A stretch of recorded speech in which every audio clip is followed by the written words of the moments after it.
Yeah, coming back this year, we have two seniors that have started or played since their freshman year. Allison Locker, who's a post player, and she was first team EBC last year. And Mary Mason. Mary was also an all EBC. I believe last year she was second team. And so those are my two returning starting juniors who are seniors this year. Then I have a group of young girls who are going to get opportunity. Maria Warner was starting point guard last year as a freshman, so she's a year older now. She did get honorable mention EBC and also made second team all district last year. Another girl who is going to see some significant time starting is Elizabeth Mason. That's Mary's younger sister. Elizabeth got varsity minutes last year, lettered, and she ended up averaging, I think, over 5 points a game as just a freshman, so she's going to be thrown in much more of a focal point this year. Another sophomore who's also going to see time is Lexi Miller. She's a post player who also lettered last year, and so she's a returning letterman. And then we also have another, kind of rounding off the top six that we have, is Chelsea Evanich. She's the daughter of Nick Evanich, the boys coach, and she's only a freshman, but she plays like she's much older, so she does a great job. Looking forward to see what she brings this year. I do have a couple other seniors and people that will make an impact and see some significant minutes. Kenna McElroy is a junior who will be one of our subs, one of our first subs for the guard position. We also have a girl named Lexi Sedai who is out right now with a concussion, but she should be back hopefully by the end of next week.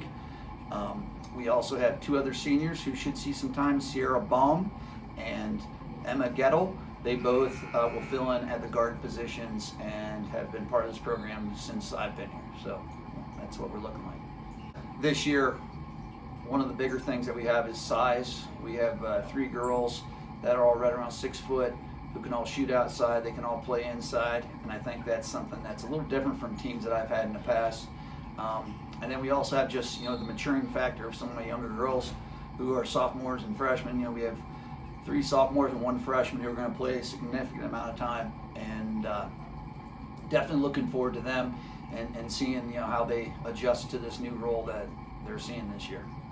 Crazy wise, we actually had better turnout this summer than we've had in years past, but we did a lot of skills, a lot of shooting on the gun, a lot of only bringing them in certain groups four at a time in some cases, and then eventually when they lifted, we were allowed to bring more girls. We were getting 18, 20 girls coming in and being there to work, so I was very, very, I think, with all this going on, I think the girls needed something. They needed somewhere to go, and so as soon as we opened up, they were there, and it was actually it was a lot of fun. I think skills have improved a ton.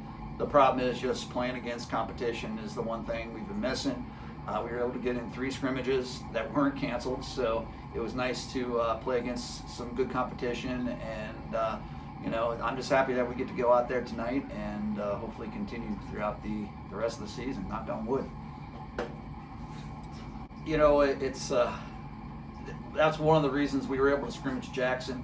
We were able to scrimmage Greene, 2 bigger schools. One of our first games is tonight against Boardman, and so it's nice. We also have Lake on the schedule early, so we're going to get a lot of opportunity to throw them in against some really good competition before we hit the EBC. So I hope they realize that there's no difference. It's very similar, and I think they. Granted, Jackson wasn't in full strength, but they did a really nice job against Jackson. So I think the young girls, they've never been afraid. They've been very successful coming up, and that's one thing about that group. They're not afraid. They're ready to jump in. So I think they'll be ready to go. I try to, for our youth programs, we basically have, we have teams at 4th grade, 5th grade, 6th grade. And you're trying to be as active as you can to help out those coaches. I help them evaluate, and then we try to figure out system-wise what works best for them. That's one of the things I always try to let the coaches look at who they have and determine what they want to run. But then there's also, hey, you still got to have this base play in. You got to have this base play in, because we're going to always build off those. And I think my coaches down at that level, both in the youth and in the middle school, Nate Morrison, who I've been with for several years now, is my 5th year with him. He does a great job with my 8th graders, and I'm able to bring back some girls I previously coached, a girl named Kaylee Shockley who played at Lake. I got my JV coaches, a girl named Rachel Williams who played at Lake when I coached there. And they know how I work, and they know the things I'm looking for, and I think that really helps. They know how to kind of get along with the girls, and I think that's a big thing. You know, just if the girls enjoy coming to practice, we're going to keep them coming. And we got 21 out this year, and for a smaller school, pretty excited about that. That's as big as a lot of the bigger schools I've seen, so I'm real excited.